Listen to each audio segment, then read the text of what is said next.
The Huawei Mate 80 Pro Max succeeds the previous Mate 70 Pro Plus model. One of the more technologically aggressive flagship of the year. The new Zoom King. The camera system is the headline feature. Leaks point to a quad camera setup with a groundbreaking dual periscope telephoto lens system.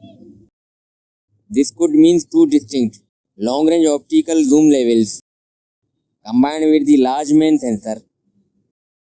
Powering this phone will be new custom-developed Kirin 9030 chipset.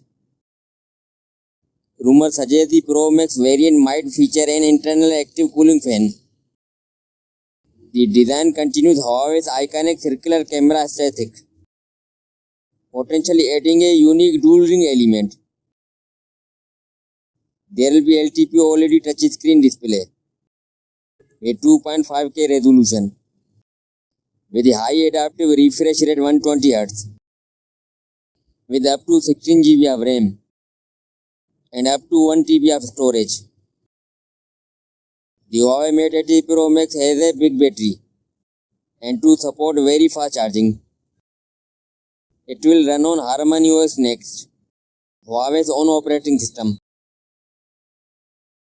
That's all for now. Guys, subscribe my channel for more latest videos. Thanks.